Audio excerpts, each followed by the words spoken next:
Sugbo, maing udto Pilipinas, kini ang Beyond the Headlines. Dili atong iyag-yag ug gibisto ang mga abuso. Kami moabag sa pagpangita og solusyon sa inyong mga reklamo. Og labaw sa tanan, palanugon ang tingog sa komunidad adlaw karon nga Miyerkules, Oktubre 11, 2023. Ako si Luigi Flores. Ako si Flor Querubin. O karong udto ha Flor, maing udto nimo Flor. So Yes, maing udto sa ato ang mga viewers no sa Beyond the Headlines unya karong adlaw Luigi bugat ning ato mga hisgutanan karong buntaga. That's true, Flor, no? Kay karong udto atong hisgutan kining unsa may mga aktibidad nga maisip nga premature campaigning karong ilabi na nga nagsingabot na ang barangay o sangguniang kabataan elections no Flor no karong Oktubre 30 og ato ning hisgutan ato ning ipangutan gyud unsa man mga aktibidades ang mga ingon ta nga premature campaigning. Unsay mga kalihukan no og unsa gyud buot ipasabot pud aning premature campaigning Luigi sa katong mga konstituente diha ato mga no sa katilingban aron doon na sila idea unsa daening matanga sa violation. Kana. Ilabi na nga nagkaduol ang barangay ug sangguniang kabataan election karon ng Oktubre 30. Okay, so di nato lang ngayon Luigi kinsay ato ang guest karong buntaga? Ang atong guest karon na Floor no kay atong kini atong atong tikpama ba sa Commission on Elections dinhi sa Cebu Province ug ang kasamtangang election officer sa Dakbayan sa Karkar while lain si Omar Sharif Mamalinta. Sir Omar, assalamualaikum. Sir Luigi, Ma'am Floor, waalaikum salam warahmatullahi wabarakatuh. Maayong udto sa tanan natong pagpaminaw no sa atong listeners and viewers sa Behind the Headlines. Alright, Sir Omar, arita aning mangutana gid minimo Sir Omar no kay doon na ila 5 ka mga barangay og sangguniang kabataan election candidates nga gitag no nga nakit-an ang COMELEC no na dunay violation sa premature campaigning. So unsa magyuning premature campaigning Sir Omar? Okay sir, when we talk about premature campaigning according to our task force chief no sa anti-EPAL no si COMELEC Eastern Visayas Director Jose Nick Mendros, premature campaigning refers to an act to promote the election or defeat of a particular candidate or candidates to a public office before the official campaign period, meaning nangampanya ang mga kandidato outside the campaign period. So supposed to be, they have to have their campaign, conducting the campaign starting October 19, 2023 to October 28, 2023. So kana ang ilang kalapasan, ilang gibuhat prior sa ato ang campaign period. I see. So unsa man mga kumuing kag premature campaigning unsa magibuhat aning 5 ka mga kandidato nga na sakpan sa nga premature campaigning sir? Okay, so sir, allow me to enumerate sir kadong under aning premature campaigning. So number 1 is forming organizations, associations, clubs, committees, or other groups of persons for the purpose of soliciting votes and or undertaking any campaign for or against a candidate. Ikaduha, holding political caucuses, conferences, meetings, rallies, parades, or other similar assemblies for the purpose of soliciting votes and or undertaking any campaign or propaganda for or against a candidate. Third, making speeches, announcements, or commentaries or holding interviews for or against the election of any candidate for public office. Number 4, publishing or distributing campaign literature or materials designed to support or oppose the election of any candidate. And last but not the least, directly or indirectly soliciting votes, pledges, or support for or against a candidate. So muna siya, sir, ano nga mga category? So, pwede yun na maka-file ta og premature campaigning for a particular candidate. Okay, so katong limang inyong gi-flag no for premature campaigning, hay man ani ilang gibuhat? Doon na tayo particular sana, sir? By the way, sir, I would like to state this data, sir, no, at least not the idea that our COMELEC agency is really doing their job to strengthen and enforce this election offenses, no? So, as of October 10, 2023, ang atong petitions for disqualification filed, niabot na siya 107, and we also have what we call show cause orders issued by COMELEC na nasa around 5,000 548. Mm-mm. Okay, sir. And then subpoena issued and served 147. Mhm. Answers to the SCO or katong gitawag natong show cause order received 1,934 ang nadawat na, sir, no? And then possible number of disqualification cases 207, and no factual basis nga gisubmit sa AMUA is 378. Okay, so these data that you just presented to us, Sir Omar, these are for Cebu province alone, or these are lukop nasod na For ni the sir? entire country, sir. For the Okay. entire country. What is specific pa nga kung naba sa Cebu province, but this data is coming from the anti-EPAL committee from Manila, headed by Director Jose Nick Mendros. I see. Okay. So, Sir Omar, sa kadtong mga naka-witness nga nakalapas aning premature campaigning bitaw, unsay ilahang himuon or unsay mga ebidensya nga ilang i-collect or hipuson aron nga sa pagmatuod nga kaning usa ka kandidato sa pagka barangay or SK nakahimo aning maong kaning kalapasan, unsay ilahang angay i-collect aron Okay, isumiter ba diha sa inyong buhatan? Yes, ma'am. May nang pangutana, ma'am, so the public may file their Oo. complaint through the committee's email at 2023 BSKE premature campaigning at COMELEC, or on the COMELEC Task Force Facebook page anti-epal at comelec.gov.ph. Okay. Now, the complaint must send the name of the candidate, the position the candidate is running for, the barangay, and the town, meaning the town, either the city or municipality kung asa siya ni-file sa iyang candidacy.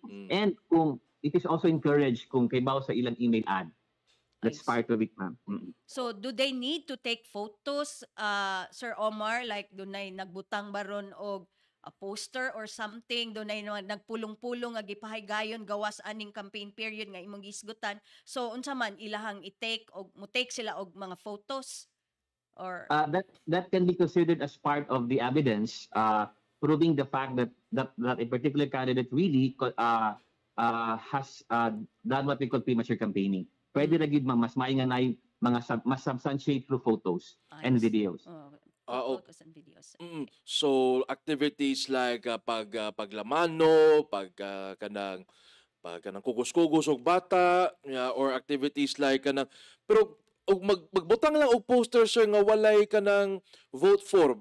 Does this count as premature campaigning? But That is what we call indirect campaigning, sir. So okay. that's another thing, and that's an indirect campaigning. So pwede ra gid, sir. Kay murag kay bo na mangyud nga nidagan ka, no. So you are no longer an aspirant, you are now considered as candidate, official candidate, for a Okay. particular position or post. Apil pud, Sir Omar, ang kanang posting diha sa nagkadaya nga social media platforms nga murabag klaro pud nga nangampanya, so part na siya sa kaning premature campaigning. Yes, ma'am, that is still considered a premature campaigning if they post ila sa social media ang ilahang sa pagkuan na picture niya candidate for this position. So of course, ma'am, wala pa man tay campaign period na ipagayon in the first place. And kini nga mga instances, of course, that's part of ang ato encourage ang public to be very vigilant with regards to this, because they can actually report that to our office. Okay. Kaning, when you say kanang, does this also count as premature campaigning? Kaning, when you go to a fiesta, no? Ang, say for example, ang usa ka kandidato nagpakaon na kay nag-sponsor siya sa fiesta o nag-sponsor siya misa. Will that be construed as premature campaigning, knowing nga ang katong sponsor kandidato pod siya for the upcoming elections? Atong basihan, sir, gud ang intention sa kandidato. For as long as ang activity is done, it is regularly done kay fiesta man, no. Pero the thing is, if it's used to campaign his candidacy, so that's another story. Okay. So nagyud ang spirit ug ang intention sa maong buhat. So, Yes, sir, true. Okay. Sige. Kaning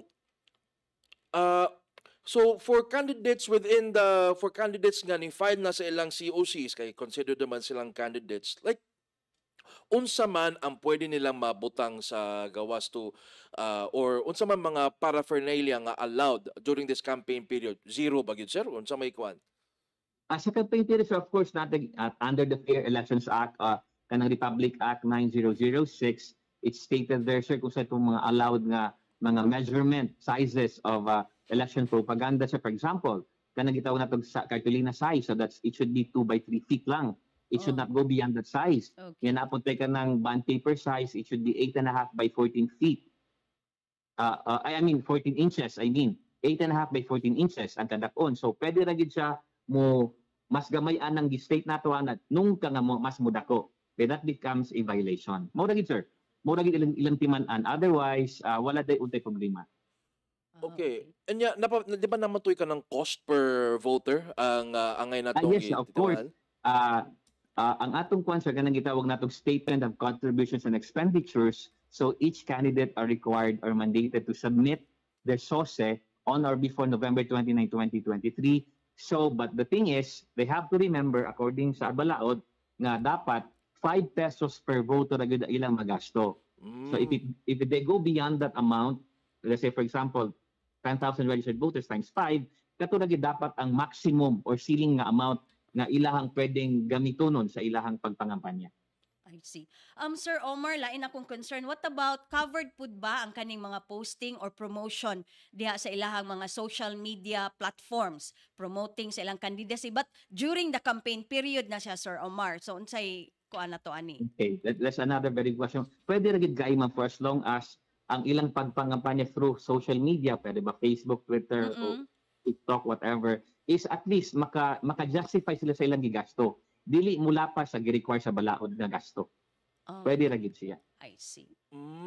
So walay dimensions, wala tay length of video, wala tay na nga restrictions, sir.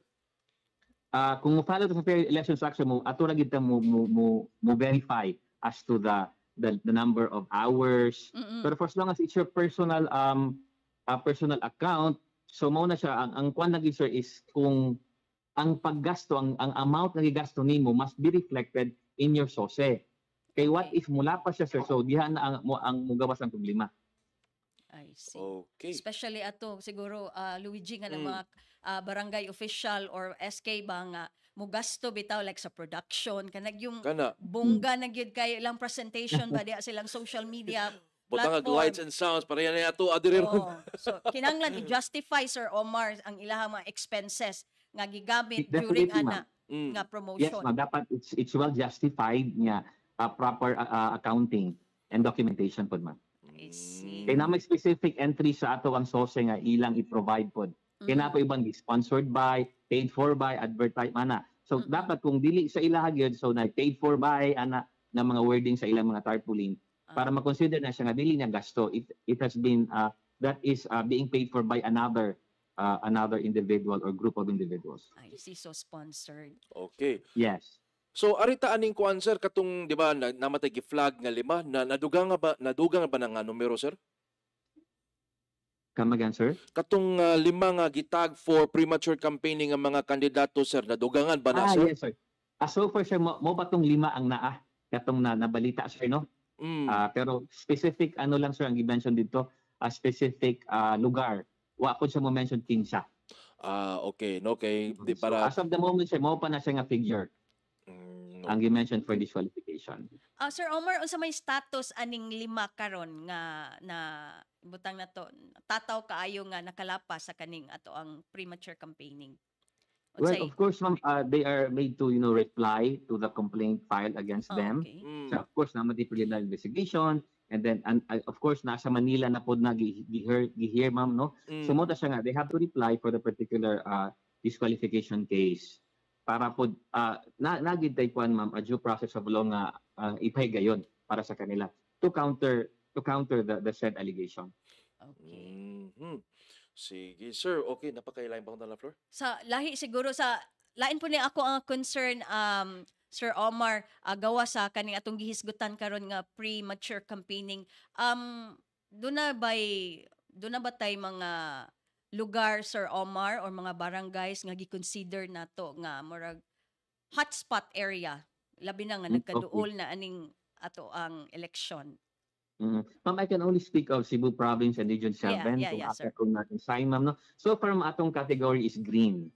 But Okay. then, meaning green, wala tayo, ang peace and order is generally okay. So, but then that will change from time to time. Depende kung natin gitawag nga election-related incidences nga mahitabo. So, ma-change na po ang color code. Kay naman, I think, upat ka color code, green, yellow, orange, and red. So that Okay. differs kung unsa gyud kun na mga insurgents or mga terrorists, no, buyag lang nga mo attack sa atoa, so mo na nga ma-change ang atong color coding. But as of press time, green ang color sa Region 7 and ang itong specific Cebu Province. Okay, that's good news. So green. So walay nagi murag threat, no? Luigi. So Okay. Napailaing pangutana, sir, no, kaning for those nga candidates nga nakalapas aning overspending sa atong during the campaign period, do na ba tayo penalties nga gilatid aning violation, sir? You mean sa premature campaigning? For overspending, sir, sa sa campaign. Yes, definitely, sir. Naagid na siya kalapasan if they overspend. So that's under the law. Like, this will be assessed, evaluated by COMELEC Manila. Kung naamang gani, sir. So what penalties can we sila na mo meet out walay pila may maximum ani? Ako naibaw sa regarding sa premature campaigning lang, sir. Like kung sa premature campaigning under the Omnibus Election Code, no, Section 80. So those who violate this rule may face imprisonment of 1 to 6 years, loss of voting rights, and permanent disqualification from running for public office. So book out yun for sir. Yes. But sa premature campaigning, so the crucial coverage, and also, sir, I'd like to add this one, at a Contrabigay Committee headed by our Commissioner Ernesto Ferdinand Maceda Jr. And this has something to do with the vote buying and vote selling. So more or less, ang penalty, sir, is 1 to 6 years imprisonment. So they really have to be very careful. This particular committee is in charge of vote buying and vote selling activities na ay possible na mahitabo. And this is in coordination with various agencies sa DILG, ang DICT, and another agencies na pwedeng mutabang pag-draft sa complaint. So in case na ay mahibawan, pwede ra gyud nga i-submit nila sa COMELEC office. And then I'd like to state, sir, no, kining asa man nila pwede mahatag. So ang email address for this one is committee.contrabigay@gmail.com, and then their website is www.comelec.gov.ph. Ang ilang hotline numbers is 02-855-99947 or 82-856-74567. And ang ilang social media na pwede sila makontak sa Facebook, Instagram, and Twitter, katurang words na Contrabigay. Okay, Flor, doon na pa kailaing pangtana? Okay. And additional po day, sir, regarding sa Contrabigay, this is very important kay natay witness protection program. So for those nga mahadlok sila nga mo testify and then later on mo agree, so natay witness protection program for them para sa ilahang protection. Is this under COMELEC gihapon, sir, or same ba ni sa DOJ? This is under COMELEC, sir. Under COMELEC gihapon. Under COMELEC. Okay, at least, no? So dili na kinahanglan mahadlok, no, kung katong mga mo report o premature campaigning. Yes, sir. Mo report din sila nga naagi nahitabo ding vote buying and vote selling. Okay. Sige. And that is it for us din sa atong for kining atong interview, Sir Omar, no? So daghan kayong salamat, syukran para sa imong oras dinhi nga imong tagana dinhi sa Beyond the Headlines, sir. Okay. Afwan, Sir Luigi and Ma'am Flor, for the opportunity to conduct our voters education, and this is really timely kay hapit na gid ang election, which will be on October 30, 2023 for Barangay and SK. Daghan salamat. Daghan kayong salamat. Salamat, Sir Omar, sa imong very informative, no, nga pagpahibaw mahitungod aning premature campaigning. So Yes. importante Yes, kayo ma'am. ni Luigi. Bitaw. Sige, og good luck sa imong mga upcoming activities, Sir Omar, no? God bless Daghang you. salamat, Sir Luigi. Okay, sige. Magkadto si Omar Sharif Mamalinta, ang tigmamaba sa Commission on Elections dinhi sa probinsya sa Sugbo ug kasamtangang election officer sa Dakbayan sa Karkar. So, dugang mga hiskutanan ug mga problema atong atimanon dinhi sa Beyond the Headlines human sa pipila ka pahinumdom.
Okay, balik din sa itong tulumanon sa Beyond the Headlines. Alas 12:34 na sa uto din sa itong tulumanon.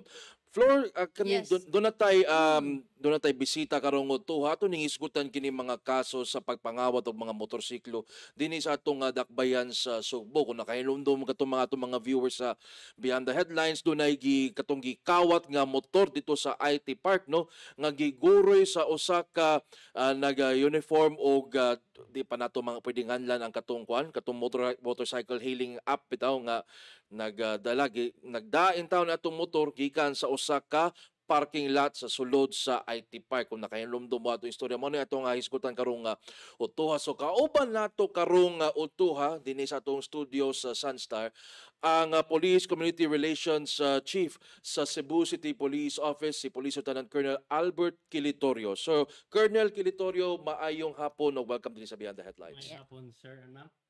May hapon, sir. For the Cebu City, sa mga motor napping, car napping, sir, for your information, sir, natay na nagkuha na upat ka buok na motor napping sa atong area of responsibility. Isa upat na ka insidente na solve po na to. It means kung na-solve nga ni na to, na-file na tong kaso, nadakpan o kuang siya, na-preso ko siya.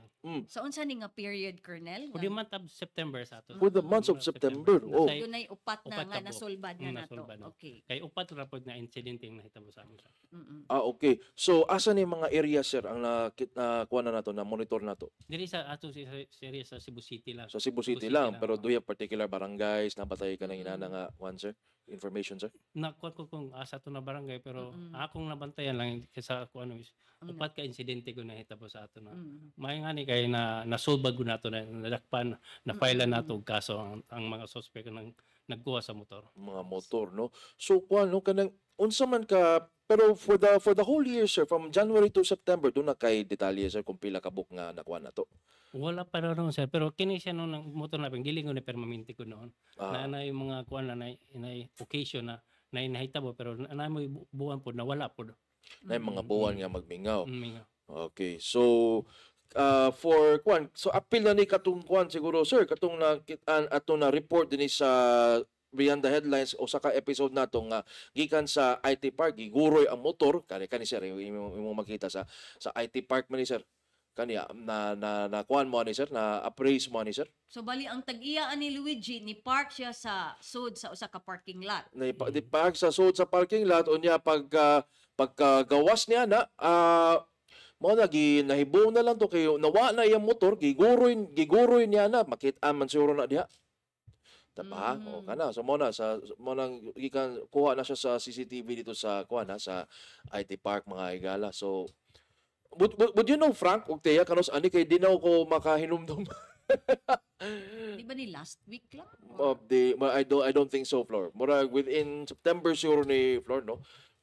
Ipa-verify na ko ni sa kuan sa atong station 2 para kung or station 4. Station 4 kung kano sa ni natabo ikuan nato sa atong CCTV nato o sa ipa-investigate nato kung kano sa gunin natabo para masolbad po nato kay makita ra mo po nato mga nawong kinsa to ma-identify nato na sila.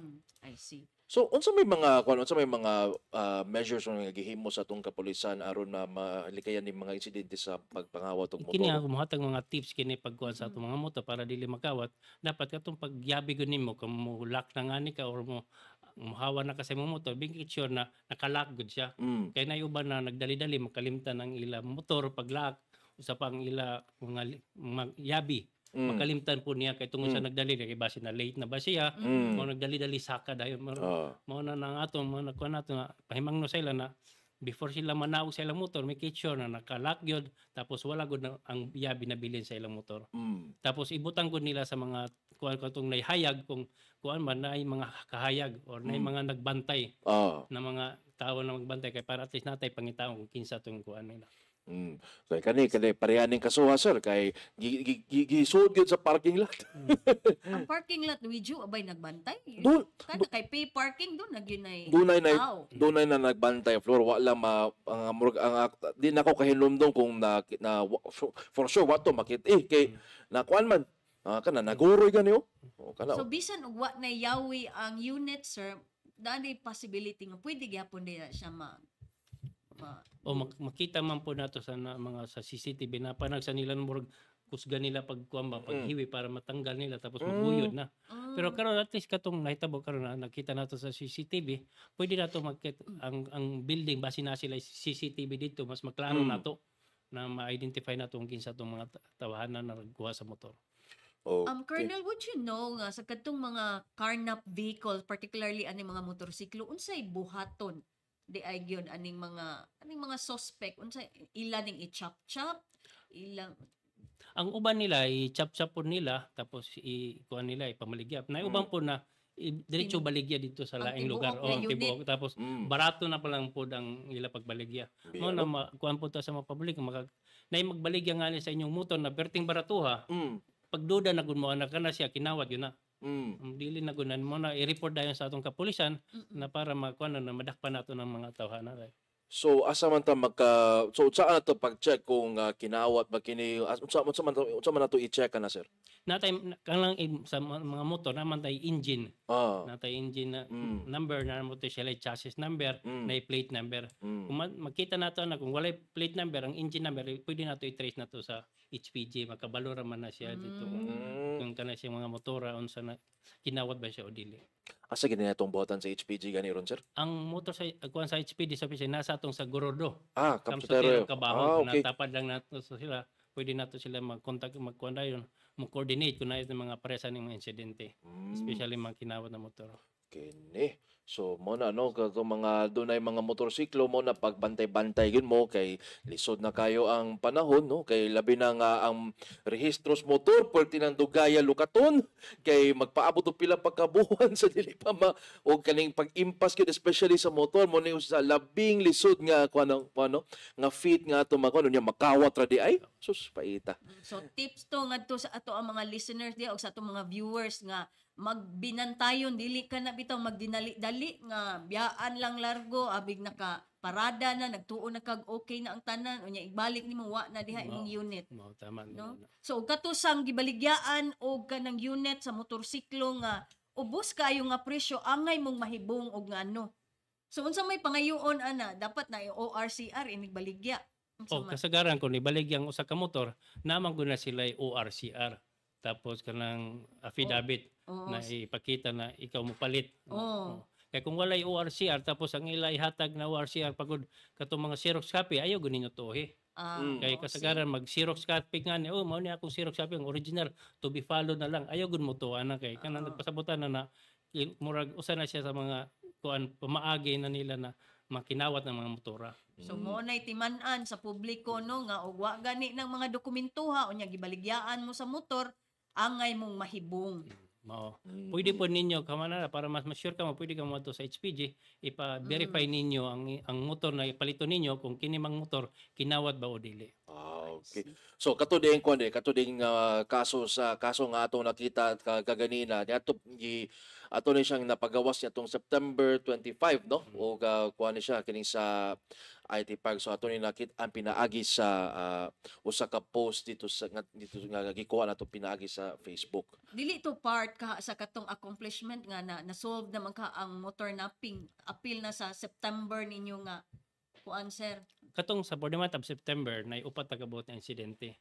Maybe usa to siya na solve na to. Basig na appeal na ang September 25 incident. Hopefully nga usa na nakit-an na yun nadakpan na gyud ang nakalapas nakahimo niya tong pagpangawat sa motor. So mo na po so katong mga dunay motor pagpantay in town mo so katong mga tips nga gihatag ni Colonel Kilitorio nga gihatag nga na kaninyo hinaot nga inyo ning panaminan ug inyo ning hatagan og igong bili aron maampingan ang inyong hinaguan nga investment motor. Dako kay gamit ang motorsiklo Luigi sa pagtunga sa trabaho no gabi na nga traffic ayo ron so gamit PRT sus correct. Grabe kayo. So, Colonel Kilitorio, we thank you for your time din sa atong tulumanon sa Beyond the Headlines. Sinaot nga magkita-kita ta usab no. Thank you kayo sir, ma'am, sa inyong pag-imbita sa ako diri. Daghang salamat Colonel. Daghang salamat Colonel Albert Kilitorio ang hepe sa Police Community Relations sa Cebu City Police Office. So, taon-taon natay laing problema nga atimanon din sa atong tulumanon sa Beyond the Headlines sa maminaw lang taog mga pahinumdom.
Okay, alas 12:46 na sa atong tulumanon din sa Beyond the Headlines floor kato gaganina atong nahinabi ang mga ang kadakuan ang kining ang sakop sa Police Community Relations sa Cebu City Police Office nga si Lieutenant Colonel Albert Kilitorio kabahin sa mga motor napping incidents din sa atong dakbayan sa Sugbo. So upat ka mga insidente sa motor napping ang natala og nasulbad sa kapulisan sulod niya atong buwan sa Setyembre, no. So busa ni ka maayong accomplishment alang sa atong kapulisan dinhi sa dakbayan.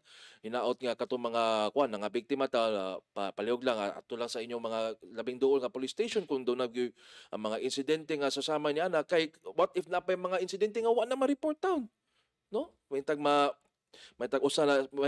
ma-report na aron masulbad ang inyong mga concern sa labing dali nga panahon. So karon lang mi pagawas ang Malacañang og executive order no si gideklara ni Presidente Ferdinand Bongbong Marcos Jr. ang October 30 ang election day isip the special non-working holiday. So good news ni sa mga trabahante, empleyado o mga estudyante nga holiday gideklarar nga holiday ang adlaw sa barangay og SK election, no, karong Oktubre 30. Okay. So special non-working holiday, why klase og why trabaho. Ganda. So why rason nga ang mga empleyado, mga kawani diha o katong mga voting public nga dili butar kay mi nanarbaho manggud mi mamiskoan. So makauli tong mga tagalagyo nga probinsya kay long weekend man siya. That is true. Nabay yung mga meme ganito ang gawas no nga ang October 30, ang 31 basig nagideclare na ba ang 31 nga holiday Kenneth? Wala pa. So kana na mga meme nga nanggawas nga pwede filean og leave katong mga adlaw sa dili pa mag November 1 ug 2. Bitaw kay na sandwich man siya ang 30. Ang 30. Ang 31. Ang 31.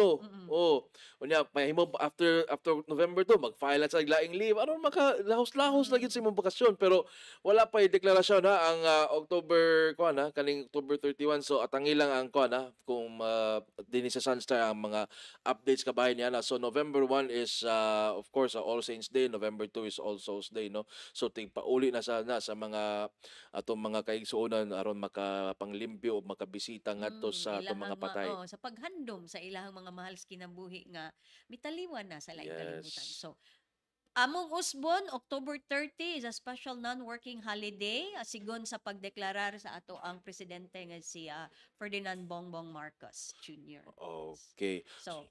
So mo na no. So kato mga pero mo na kung manrabaho mangyud gani mo kay patrabahoon mo dunay additional nga 30% sa inyo nga inadlaw nga parehana kita. To Luigi nga nata sa media industry wala tay holiday. Why holiday? Kanusa man ta nag-holiday o kanang kuan oy? Kanusa man ta manrabaho holiday oy? Pero good news gihapon kay doon na may additional 30%. Kamo na, Flor. Kami di ay. Kamo na, kay kami huwami. Bitaw kan lang so atangi po din sa stanza no kay ato ning maghatag mi og labing labas nga mga balita labi na sa panahon sa piniliay sa barangay ug sa sangguniang kabataan karong Oktubre 30. Okay. Unya day Luigi, supposed to be do na tay laing bisita or do na tay laing i-interview karong buntaga mahitungod atong pasangil no sa usa ka residente sa barangay Kamagayan. Unya unfortunately, murag doon na siguro yung mga kakulian, naglisod siya og paingon diri, unya wa na sad namo, naglisod sad mi og contact niya through mobile phone para unta ato ang interview atong mahinabi may tungod sa giingong gisumbag.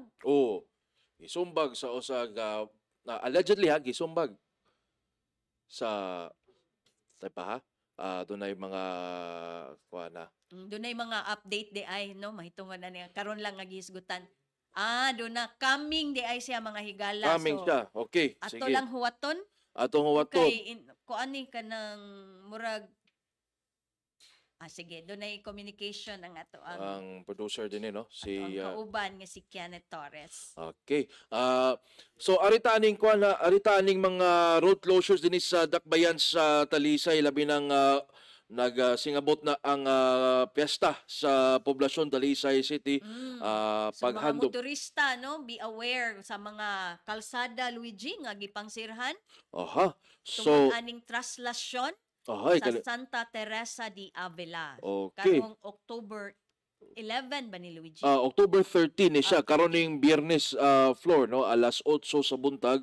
So magsugod ang traslasyon gikan sa parokya ni Santa Teresa de Avila sa poblasyon Talisay kananduol ng Larawan Beach mga higala no.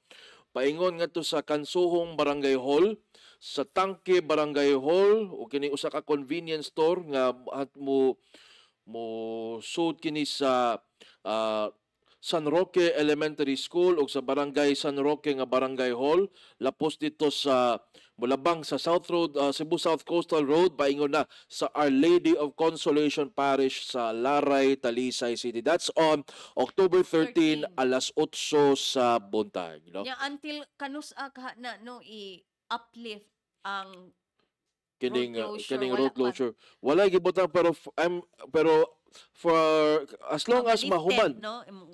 As long as mahuman ang Ah, kining translasyon makalabay na ang motorkada no gikan sa Santa Teresa de Avila Parish paingon sa Our Lady of Consolation Parish. So moagi kini sa VH Garces Street mga higala. Okay. So doon na sa laing road closure on October 14. Paliw ko balik ato Taya Jane sa Busido. So duha ka adlaw ni Luigi. Duha ni kaadlaw. Mabantayan sa mga motorista nga mo subay aning mong kalsadaha. Okay. Sige. So iniguman sa traslasyon on October 13 katong imahe ni Santa Teresa de Avila nga dala ngadto sa Our Lady of Consolation Parish sa Laray, So after traslasyon dunay laing fluvial parade, Okay. fluvial procession. Okay. So kaning fluvial procession dunay road closure gikan sa Our Lady of Consolation Parish paingon sa Talisay Fishport. Mo na sa floor no? So subay kini agi kini sa Cebu South Coastal Road. So gikan sa VH Garces Road mo Disilia ngadto sa Cebu South Coastal Road ug mo demano ngadto sa Talisay Fishport sa Tangke, Talisay City. So alas 8 kini sa buntag karong Oktubre 14 adlaw nga Sabado, bisperas sa pista sa Talisay. Okay, so mga motorista sa Talisay, magbantay-bantay. Kenneth Torres, atong mga kakauban sa Talisay. Aron dili malate sa trabaho. Kay katong October 13 mo to adlaw nga unsa nang adlaw ang 13? That's Friday. Friday. So ting trabaho. Ting trabaho. Nya alas 8 rabas buntag Ganda. na peak hours. So og naamoy laing alternative route nga masubay paingon ngadto sa inyong tagsa-tagsa ka mga destinasyon. So mas bintaha nga nasayod mo nga kanang kalsadaha nga gisgutan ka ganihang Luigi or bag-o lang isira gumikan anang mga kalihukan. Oh, May labot sa kapistahan sa Santa Teresa de Avila, mo ng patrona sa Dakbayan sa Talisay. Okay, kumusta na atong bisita? Wala gyapon. Okay. Karong alas 7 ngadto sa alas 8 sa gabi, paminawa ang labing bag-ong tulumanon sa Sunstar Cebu kauban ni Ike Durano II. No? Kining at giuluhan og The Intruder, mga real news ug real insights, no? Mga lantip o klaro nga mga komentaryo. Inyo madungog alas 7 ngadto sa alas 8 sa gabi, Lunes ngadto hangtod Biyernes, no? 7 to 8 sa gabi din his Sunstar Cebu Facebook page ug sa Super Balita Cebu Facebook page mo ning labing bag-o na to nga tunumanon din sa Sunstar Cebu floor. So yes. So si kanhi radio broadcaster si Ike Durano mo'y muduma sa maong programa, no? kana. So kuana madungog na gyud nato balik ang iyang tingog mga ka-super, mga ka-Sunstar pinaagi sa atong bag-ong tulumanon The Intruder. So kagahapon gihisgutan ni Ike, no? Naanad ko bumbu Ike da. Lagi. Kay si Ike iyang gihisgutan kagahapon kabahin sa gubat tali sa Israel ug sa Hamas. So doon ay pito ka mga overseas Filipino workers nga nangatanggong dito sa Gaza Strip, no? Kining Gaza Strip di ay kuan din ni siya susama ni kagamay sa Sikihor. Okay. Apan dunay ang iyang population kapin sa 2 milyones, no? Inana ka highly populated ang Gaza Strip, mga Floor, mga kasuper. Unya lately murag kagahapon ang OWA ni Susi ug doon na bay mga Sugboanon nga OFW nga nagbase didto nga na-appeal sa maong kagubot. So so far wa pay lista nga gipagawas ang OWA mahitungod ana nga mao nga kalambuan, Luigi. Yes. Pagsusi ug doon na bay mga Cebuanos didto pud intaw aron mahatagan sila sa kanang assistance nga gikinahanglan ilabi na nga gubot ang mao nga lugar. Okay. O kaganina sang buntag isuspenso ang klase dito sa Sibungan National High School nunot sa sunog nga miulbo gikan sa ikatulong andana sa senior high school building sa maong eskwelahan. So kansilado ang maong klase diha sa Sibungan National High School tungod sa nahitabong sunog kaganihang buntag. O under control na ang maong sunog dito sa Sibunga National High School. So No? mo na inyong nakita no sa screen ang pagpaong sa kayo diha sa maong tunghaan. Sus, bag-o para ba ang classroom, Luigi? O, nindot Bag-o pa pa kay kayo. tintal. Unya. Bago pa kay naong. Unsa kay hinungdan nga no nang miulbo ng kayo diha sud sa maong lawak sa ringan. Okay, kay Bura, gisudlan gyud og kuno, nisud gyud ang mga bombero sa Sibungan National High School. Nya may gani nag-work ang nagkuan ni andar ang fire extinguisher, no? Kaniyo. Andar gino. Okay, syempre mandar gyud na kay Pero napay gingon nila Luigi nga kupas nga na murag Labay. expired na kuno mo. Function pa ba nang wa man jud ko kasuway ana. pero usa man gyud na sa i-check sa OBO, di ba? O og sa fire Sa fire. para pagkuha og permit Ah. no og ikaw magtukod kag usa ka edipisyo or building so usa nas mga requirement nga kinahanglan dunay fire extinguisher sa mao nga establishmento. So mo ni nagipagawa sa mga estudyante, no, kini sa Sibungan National High School tungod sa maong sunog nga miulbo gikan sa third floor sa ikatulong andana sa senior high school building. So suspendido ang klase kaganina syempre tungod sa maong sunog at ang ilang dinhi sa Sunstar Cebu ang dugang detalye kabahin sa miulbo nga sunog dito sa Sibunga, no? Okay. Doon na ba tayo update, Kenneth? Katong ato ang bisita. Okay. O ato ning hisgutan ugma kining kabahin sa reklamo sa usa ka barangay official, no, nga gisumbag og laing barangay official dito sa Barangay Camagayan, Cebu City, no. So ato ning atangan dinhi sa atong tulumanon Beyond the Headlines, no. O alang ni atong buot nga mutan-aw pagbalik sa atong episode sa Beyond the Headlines, mamahimo ka mong makabisita sa atong Facebook pages, ang Sunstar Cebu Facebook page, ang Super Balita Cebu Facebook page, human ang Sunstar Philippines Facebook page, o kana asapta sa YouTube, i-search lang palihog ang Sunstar Web TV. O katong mga buot nga maminaw sa atong episodes din sa Beyond the Headlines, pinaagis anaa na sabta sa Apple Podcasts o sa Spotify. Okay, so daghan na mo og platform nga pwede ninyo hang tan-aw ang kaning Beyond the Headlines nga program. Yes, Flor. Og daghang salamat sab sa mga miuban kanato karong utuha, Thea Jane Sabusido sa control room, si Frank Nel Felipe o ang atong producer karong utuha si Kenneth Torres. Daghang salamat sa inyong pagkiguban o pag-abag nining atong tulumanon. Ug katong Beyond the Headlines ning adlaw nga Miyerkules, Oktubre 11, tuig 2023 dinhi atong iyagyag ug ibisto ang mga abuso. Atong pangitaan og solusyon ang inyong problema og labaw sa tanan, Floor, palanugon ang tingog sa komunidad. Hangtod og mapuhon. Ako si Luigi Flores. Sa nga ni Mildred Galarpe, kini si Flor Kerubin. Maayong hapon.